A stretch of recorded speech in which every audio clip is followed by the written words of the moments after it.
그동안 우려해왔던 인공지능발 가짜뉴스 충격이 증시를 비롯한 금융시장에서 현실로 닥치고 있는데요.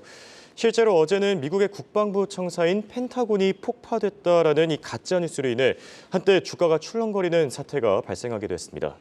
오늘 한국경제신문이 주최하는 스톤코리아 포럼 2023에서 그 해법을 찾을 수 있다고 하는데요. 해당 내용들 얘기 나눠보겠습니다. 도움 말씀에 한국경제신문의 한상춘 논사위원 나와 계십니다. 안녕하십니까? 네, 안녕하십니까?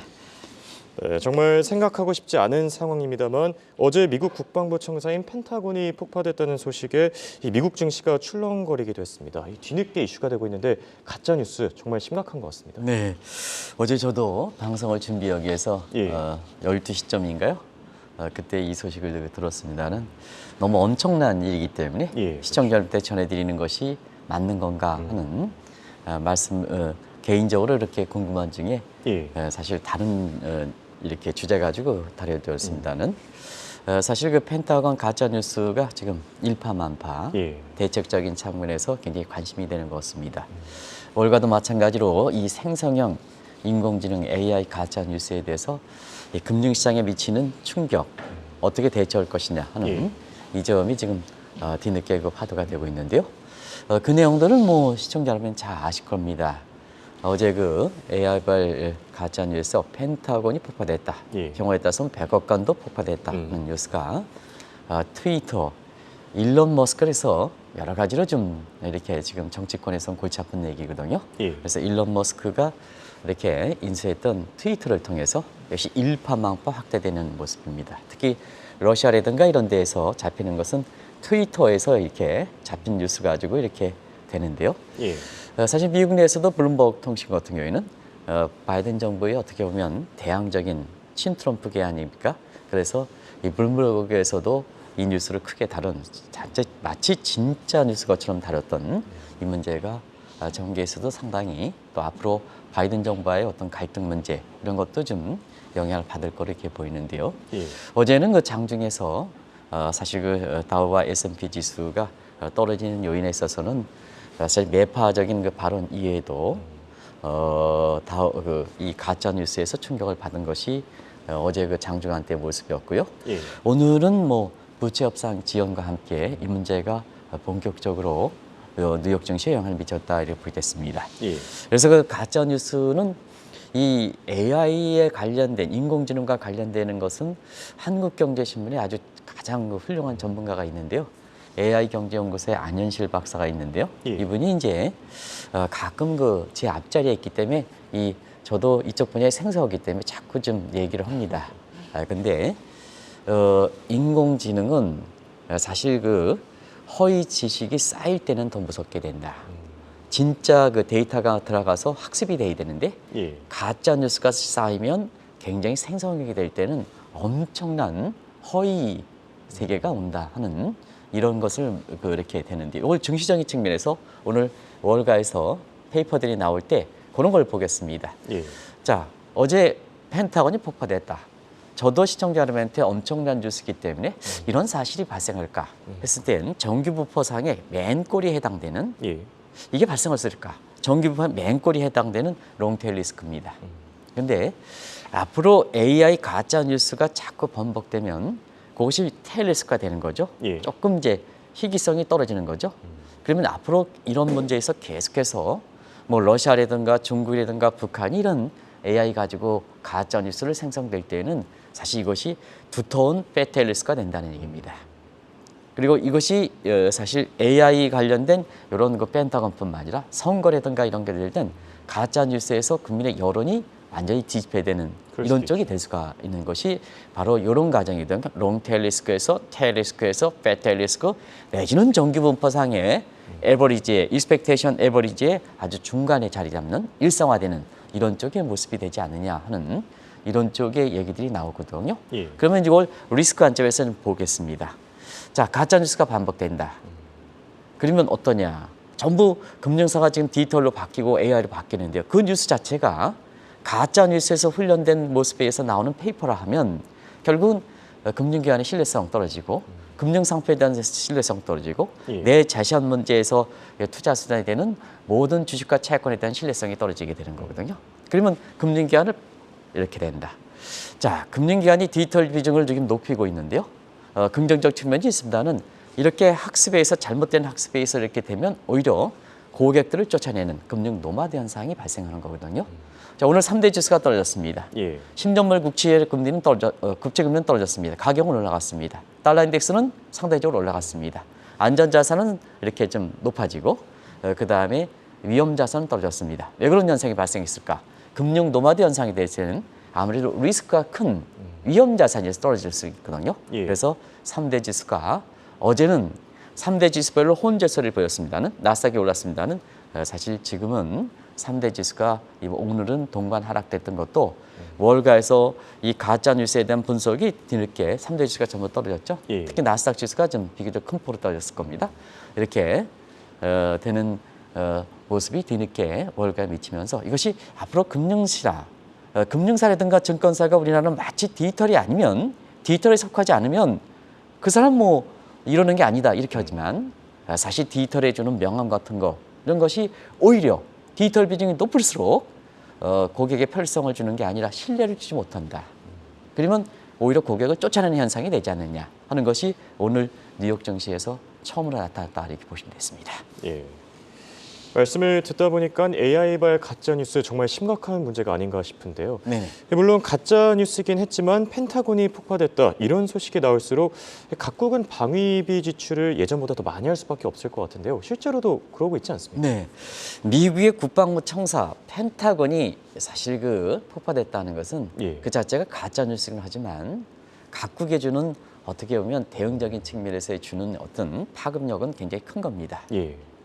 국방부가 세계 군사력에 책임지는 국방부가 폭파됐다는 얘기이기에 가짜 뉴스가 있지만 대책이 필요하다 이렇게 보시됐습니다. 예. 그런 측면에서 최근에 그 상황이 이렇게 보면 이와 연관돼서 그동안 미중 간 마찰을 중심으로 해서 일어났던 이런 문제를 신냉전, 제3차 대전이 우려된다 하는 얘기를 계속해서 이렇게 많은 사람들이 우려했지 않습니까? 그 연장선상에서 가짜 뉴스가 하지만 나오는 거다 이렇게 보시됐습니다. 이것을 가짜 뉴스가 나올 때 러시아라든가 중국에서 가장 많이 인용해서 보도했지 않습니까? 예. 그런 측면이 바로 이렇게 사회주의국가 그다음에 민주주의 국가 간에 서로 제3차 대전의 어떤 우려 차원의 연장선이 아닌가 이렇게 보고 있습니다. 그동안 이제 제3차 대전의 우려는 이게 이제 군사 전문가뿐만 아니라 경제학자도 그렇고 그다음에 정치학자 모든 학자들이 우려한다. 그 중에서 키신저 미국과 중국 간의 외교 문제 달인이죠. 예. 그다음에 크루그만 교수 경제학 분야에서 노벨 경제학상 타신 분. 어제도 말씀드렸던 힐 브랜즈, 존 홉킨스 정치가 굉장히 강합니다. 예. 가장 신뢰하는 이분들이 이렇게 3차 대전을 우려하고 있는데요. 지금 한번 보겠습니다. 러시아 우크라이나 전쟁, 푸틴이 지금 수세에 몰리고 있죠. 그다음에 미중 간 마찰, 시진핑이 수세에 몰리고 있죠. 그러면 자, 정치 군사와 관련해서 미국에서 가장 권위가 있는 지역이 Foreign Affairs입니다. 예. 자, 궁지에 몰리는 사람은 우리가 보면 개도 궁지에 몰리면 물어뜯게 되는 거죠. 그래서 궁지에 몰리는 국가가 더 위험하다. 그럼 어떻게 위험하느냐 하면 위기감을 느끼는 푸틴과 위기감을 느끼는 시진핑이 군사적 모험주의로 가는 게 아닌가. 그러면 과거 전례도 있죠. 1차 대전 때는 이렇게 독일이 궁지에 몰리면서 군사적 모험주의를 택한 것이 1차 대전. 예. 그다음에 2차 대전 때는 일본이 사실 이렇게 궁지에 몰리면서 군사적 모험주의 취했던 것이 결국 2차 세계대전. 이런 상태거든요. 그런 과정에서 오늘 사실 어제부터 방문하고 있는 시진핑 주석은 이제 러시아에 갔다 올 거예요. 교차 방문 차원에서 지금 미슈스틴 러시아 총리가 사실 푸틴은 지금 밖으로 나갈 수가 없습니다. 밖으로 나가면 테러 위협이라든가 있기 때문에 예. 그래서 미슈스틴 총리 간의 교차 방문하는데 바로 러시아 총리가 지금 중국을 방문하고 있습니다. 그런 상태에서 군사적으로 굉장히 긴장감이 있는 이런 상태다 이렇게 보겠습니다. 결과적으로 지금 내년 예산에 각국의 국방부에 대한 예산 증액 정도를 한번 파악해 봤더니요. 내년에는 2023년 대비 내년 2024년이니까 약 7%가 증가한다. 그럼 국방부 분야의 예산이 증가한다는 것은 곧바로 국방산업이 그런 게 되는 거고 그다음에 국방시장이 급발전할 거다. 예. 그래서 오늘 한국경제TV가 추천한 스트롱 코리아에서 이례적으로 주제를 사실 방위산업이 뜬다 하는 이런 쪽에 방위 산업과 관련돼서 집중적으로 주제를 갖고 예. 오늘 세계적인 현학자들이 같이 논의하고 있습니다. 오늘 토의 결과에 따라서는 한국의 사실 그 지금 중간에 껴있는 입장에서 한국이 가야 될 해법 같은 거 이런 것을 남북한의 가장 핵심적인 가장 마찰의 지역이 아니겠습니까? 세계에서 분단인 예. 그런 측면에서 그 해법을 오늘 제시할 거로 보이기 때문에 그 어느 스트롱 코리아보다도 관심이 되고 있다 이렇게 보겠습니다. 네, 어떤 해법들이 나올지 기대가 되고요. 자, 미국과 중국을 축으로 한 이 신냉전 시대가 도래할 것인가? 이 부분에 대해서는 28일에 있을 튀르키예 결선 투표 결과가 상당히 중요하지 않습니까? 네, 사실 28일 결선 투표가 제3차 세계대전 신냉전 관련해서 하나의 중요한 전환점이 되지 않겠나 이렇게 보고 있습니다. 예. 내용은 뭐 시청자 여러분 다 아실 겁니다. 결선 1차 투표에서는 과반수를 넘지 못했죠. 근데 에르도안이 1차에서 좀 탈락되지 않겠느냐 했는데 의외로 예. 선전했어요. 그렇습니다. 여기도 이제 가짜 뉴스를 가지고 이용한 게 아닌가 하는 에르도안이 그 장기 집권을 위해서 종신 집권을 위해서 그런 예. 얘기가 나오는데요. 부정선거 얘기가 나오는데 어찌 됐든 결선 투표가 28일 합니다.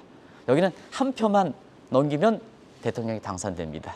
근데 캐스팅 보트를 해서 1차 투표 때 7%를 얻어서 이렇게 3위했던 이 오한이라는 사람이 에르도안을 지정했습니다. 물론 변수는 있긴 하지만 사실 이런 상태에서 보면 에르도안이 집권하는 게 아니냐. 그러면 세계적으로 보면 종신 집권의 야망을 갖고 있는 사람이 많은 사람들이 있는데요. 예. 시진핑도 종신 조건이 사실됐지 않느냐. 푸틴은 뭐 종신 집권을 지향하는 사람이고요. 여기에 뭐 김정은 빠지겠습니다. 김정은은 뭐 자연스럽게 되겠죠.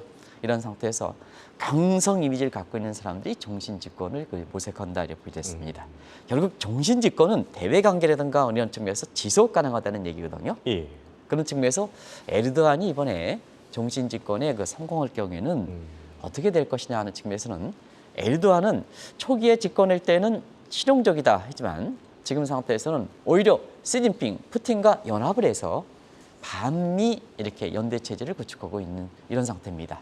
그러다 보니까 사실 수세에 몰리고 있는 푸틴과 시진핑 입장에서는 에르도안이 이렇게 종신 집권에 성공하면 굉장히 구원군을 오는 거죠. 예. 자, 푸틴 입장에서 보겠습니다.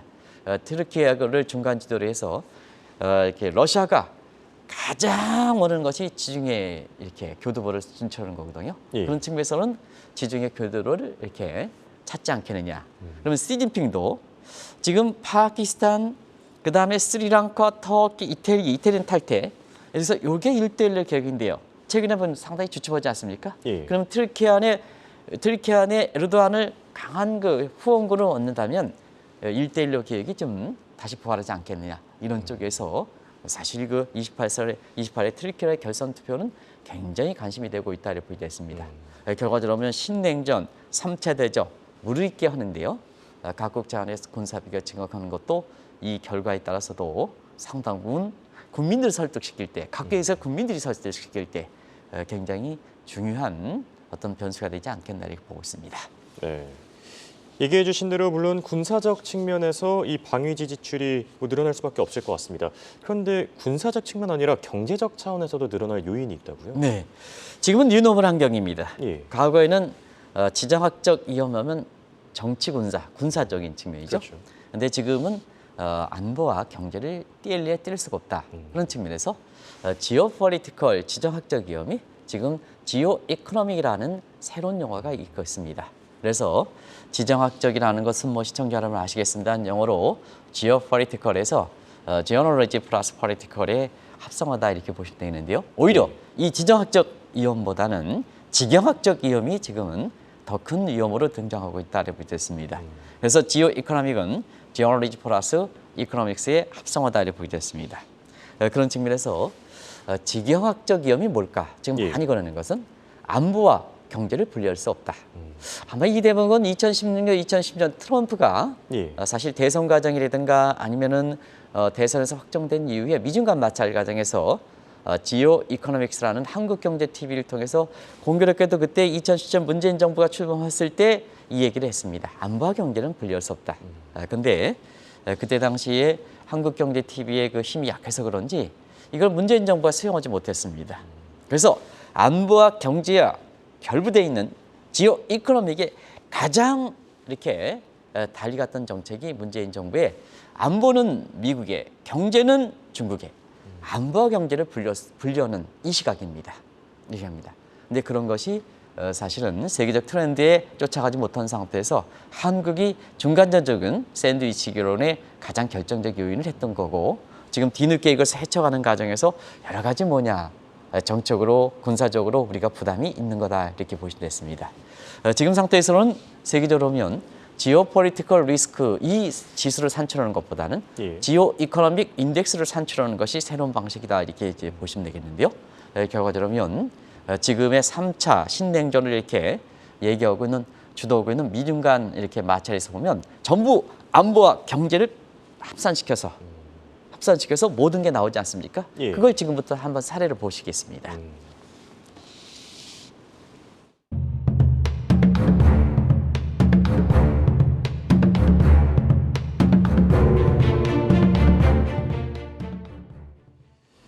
네, 그렇다면 최근 들어 급증하고 있는 안보와 경제를 결합시켜서 압력을 가하는 대표적인 사례들 몇 개 들어주시죠. 네, 일단 미국이 통상법 201조 시리즈, 232조 시리즈, 301조 시리즈, 301조에선 슈퍼 301조, 그다음에 스페셜 301조 이렇게 나오고 있는데요. 일전부터 미국이 미중 간 마찰에서 보면 안보 문제와 결부시킨다. 그래서 통상법 232조 문제에 대해서 이 방송을 통해서 계속해서 말씀드렸습니다. 이 통상법 232조는 안보와 결부되어 있을 때는 뭐든지 안보를 이유로 해서 중국이든 교역상국의 여러 가지 통상압력 수단으로 하는 법적 근거다 이렇게 보겠습니다. 한동안 이 232조라는 게 글로벌화, 화해 분위기 이런 과정에서 미국의 통상법 시리즈 중에서는 232조가 사문화됐던 규정입니다. 근데 지금은 가장 미국의 201조, 232조, 300조 가장 많이 활용되고 있지 않습니까? 뭐든지 안보화 해서. 그러면 국가 차원뿐만 아니라 네이션 투 네이션, 컨트리 투 컨트리, 기업 차원에서도 그렇거든요. 그래서 중국 기업에 대해서는 자, 제조 2025 계획 화해라든가 뭔가에서 전부 안보를 계기로 해서 미국의 인프라의 화해를 전부 제껴라. 그런 게 기업 차원에서 얘기가 되는 거거든요. 그러다 보니까 중국은 이에는 이, 기에는 기, 한무라부쩍 되다 보니까 자, 지금 증시에서 이렇게 보면 마이크론이 지금 중국의 안보를 계기로 해서 추출당하는 되게 됐습니다. 이것이 한국의 삼성전자라든가 필라델피아 반도체지수에서도 또 일본의 지금 반도체 관련돼서도 일본이 미국의 동맹 체제에 가니까 충격을 받았던 문제거든요. 아시겠습니다는 최근에 이번 주 들어서 중국이 안보를 위해서 마이크론, 미국의 반도체 상징인 마이크론을 축출당하는 이런 모습이 이렇게 발표됐거든요. 그게 중국도 안보를 계기로 한다. 그래서 지금 한국이라든가 이런 국가의 미국의 동맹 국가도 자, 중국이 마이크론에 대해서 안보를 위해서 축살당했는데요. 한국의 삼성전자도 미국에 다가가면 여기에 영향을 받지 않느냐, 제2의 사드 보복이 되지 않느냐 그런 시각의 분위기가 지금 되고 있다 이렇게 보겠습니다. 그래서 안보와 경제가 관련된 지경학적 리스크 같은 거는 이게 하나의 트렌드로 산정된다 하는 것은 지금 미국과 중국의 사례를 얘기했습니다는 다른 국가들도 러시아도 그렇고 다른 국가들도 안보를 결부시켜서 경제 문제까지 가져가는 이런 형국이 된다 이렇게 보겠습니다. 네, 미중 간의 마찰에서 고스란히 드러나고 있는 것 같습니다만 미래 국부 싸움에서 경제와 안보는 더 중요해질 수밖에 없을 것 같은데요. 당연히 중요하죠. 지금 첨단 기술은 두 가지가 있습니다. 비용이 많이 들어갑니다. 두 번째는 투자 해임 기간이 깁니다. 그럼 민간 베이스에서 지금처럼 굉장히 주식처하면 빨리 내 성공을 해야 된다 하는 관점에서 보면 민간 사이드는 투자 해임 기간이 짧으면 짧을수록 좋은 거거든요. 이런 추세에서는 첨단 기술을 관련돼서 기술을 개발할 수가 없습니다. 자, 그러다 보니까 국방부 예산이라는 건 국민의 세금입니다. 공공성을 띠고 있습니다. 그런 과정에서 보면 국방부 분야에서 첨단 기술이 돼서 민간으로 이전하는 이런 것이 지금은 미래 국부 싸움과 관련되어 있는 첨단 기술의 개발에서 어느 분야가 주가 될 것이냐 하는 측면에서는 민간보다는 지금 국방 분야에서 많이 이루어지고 있다고 보겠습니다. 그래서 국방부 예산이 많이 증가한다고 보겠습니다. 두 번째는 지금의 모든 의사소통이라든가 뭔가 이런 측면에서는 전부 디지털화되는 거죠. 소셜 네트워크. 근데 아시겠습니다는 의사소통과 관련된 가짜 뉴스는 진짜 뉴스는 전부 이 문제가 사실 그 안보와 결부되어 있는 문제거든요. 그래서 지금의 경제 산업군에서 보면 디지털은 결국 안보와 직결되어 있다. 그러다 보니까 안보 문제를 곁들여서 일전에도 말씀드렸다시피 미국의 반동적법이 테크래시 문제, 빅테크 자 일론 머스크가 트위터를 통해서 자기 의사소통을 마음대로 한다. 이걸 그대로 놔두겠느냐? 언론의 자유에서 놔두겠느냐? 그렇지 않다는 얘기입니다. 예. 전부 국익을 해치는 문제를 사적인 문제를 가지고 미국의 전체적으로 국민들의 손을 해면 그걸 규제해야 되는 게 아니냐. 이번에 트위터를 통해서 펜타곤이 가짜 뉴스를 가장 많이 전파한 게 트위터 아닙니까? 이거 그대로 나오겠느냐. 이거 걸려야 된다는 얘기거든요. 예. 그래서 디지털이라는 것은 전부 안보와 직결되어 있다 하는 측면에서 사실 지금은 이런 차원에서 자 첨단 기술계도 국방, 그다음에 디지털 분야도 안보와 결부돼 있어. 그래서 미래 예측서 같은 거는 앞으로는 방위 산업이 가장 많이 미래 산업으로 뜰 것이다 하는 것이 예측서들에서 가장 먼저 꼽는 것도 바로 그런 측면이다 이렇게 보겠습니다. 예. 그리고 이건 좀 다른 각도긴 합니다만 우크라이나 재건 시장을 잡는 문제도 방위 산업의 한 부류로 보자 이런 목소리도 커지고 있죠. 당연히 봐야죠. 사실 그 전쟁을 치르고 재건하는 문제는 과거에는 이부분적 시각을 봤습니다는 예. 지금 모든 게 하이 커넥션 서사이트 연결사입니다. 전쟁 때 많이 지원해줘야 재건할 때도 많이 갈 수밖에 없지 않습니까? 예. 우크라이나를 많이 지원해줘야 그 다음에 재건해서 시장에서 사실 혜택을 많이 받을 수 있다 이렇게 보겠습니다. 그렇죠. 자 그런 상태에서 러시아 우크라이나 전쟁은 지금 시청자 여러분 어떻게 생각하십니까? 막바지에 있는 것 같습니다. 서방에서 파악하는 거 보면 예. 벌써 재건 얘기가 나오니까요. 이 재건 시장이 저도 이게 몰랐어요. 저도 뭐 대우그룹에 있을 때 우크라이나에서 회장님 모시고 김은정 회장 돌아가셨습니다는 모시고 우크라이나에 그 방문해서 이렇게 뵙겠습니다는 예. 1,300조 이럴 것이다. 저희들을 보면 이거보다 더 커질 수 있을 겁니다. 커질 수 있을 겁니다. 그래서 시장이 이렇게 크다 보니까 각국들이 사실은 뭐냐 이걸 놓고 각축전을 벌이고 있다를 보겠습니다. 지금 다 준비하는 것 같아요. 예. 미국도 그렇고 프랑스도 그렇고 뭐 독일도 그렇고 영국도 그렇고 그래서 전쟁에 그 지원해 주는 것이 모두 생각 안 하는데 뭐 생각한다 우리 속담에 벌써부터 뭐 이렇게 예. 그런 얘기까지 나올 정도로 재건 시장을 겨냥하는 것 같습니다. 또 한국의 건설사도 이렇게 우크라이나에 갖고 있는 어떤 선제점 때문에 지금은 우크라이나에 당장 들어갈 수 없기 때문에 폴란드에 지사를 설치해 놓고 사실 저도 어제 국내 유명한 그 건설사에서 이쪽에 연고가 있다 보니까 같이 이렇게 폴란드도 연고가 있었고 대우자동차도 거기 큰 자동차 우크라이나도 저희들이 이렇게 관여했다 보니까 저한테 문의 전에 와서 어떻게 했으면 좋겠느냐 할 때 지금은 뭐냐 준비 단계에서 오면 폴란드에 가장 좋은 것 같습니다. 지금 대우가 갖고 있는 과거에 가면 루마니아라든가 이런 측면보다도 사실 폴란드가 가장 좋습니다.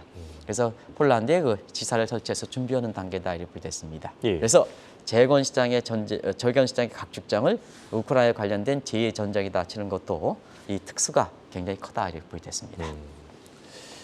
이번에 러시아와 우크라이나가 전쟁을 치르면서 한국의 방위 산업 굉장히 많이 주목을 받았습니다. 그리고 앞으로 있을 재건 시장에서 한국이 가장 큰 수혜를 받을 것이라는 의견이 나오는데 이건 어째서일까요? 네, 이번에 러시아 우크라이나 전쟁을 치르면서 한국의 방위 산업들, 뭐 카이라든가 이런 측면 예. 굉장히 각광을 받았죠. 저도 뭐 한국이 탱크를 폴란드에 수출한다, 뭐 이렇게 해서 저 깜짝 놀랐습니다. 예. 그게 왜 그러냐면, 자 미국의 안보, 그다음에 중국의 안보, 러시아 안보는 직접적 군가는 사실은 이들 국가들이 방위 산업에서 선진국이다 하더라도 직접적으로는 전쟁 당사자들은 사실 이렇게 이쪽에 수출할 수가 없습니다. 예. 그러다 보니까 제3에 해당되는 한국의 방위 산업들이 지금 이번에 각광을 받을 수밖에 없었다 하는 것을 좀 말씀을 드리고요. 또 한국의 방위 산업도 굉장히 경쟁력 측면에서는 선진국에 버금될 수 있는 정도의 경쟁력 갖춘 것 같습니다.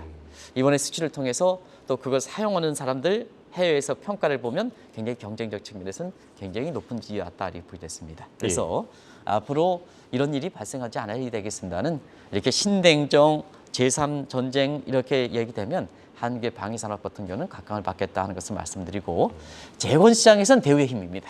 예. 대우가 구축했던 힘이기 때문에 우크라이나 전쟁 때 우크라이나에서 직접적으로 한국이 지원하는 이런 문제가 여러 가지에서 어렵기 때문에 했습니다는 그러나 한국의 민간 베이스에서 대우가 구축이 됐던 이전의 이미지 때문에 한국의 건설 시장이 상당히 각광을 받지 않겠나, 건설사들이 각광을 받지 않겠나 해서 방위산업과 건설과 이런 문제는 이렇게 경쟁 부분 앞으로 이렇게 유망산업으로 유망종으로 부각되지 않겠나 이렇게 보고 있습니다. 네. 관련 내용은 오늘 한국경제신문이 주최하는 스트롱코리아에서 조금 더 살펴볼 수 있을 것 같고요. 지금까지 도움 말씀에 한국경제신문의 한상춘 논설위원이었습니다. 네, 고맙습니다. 네, 고맙습니다.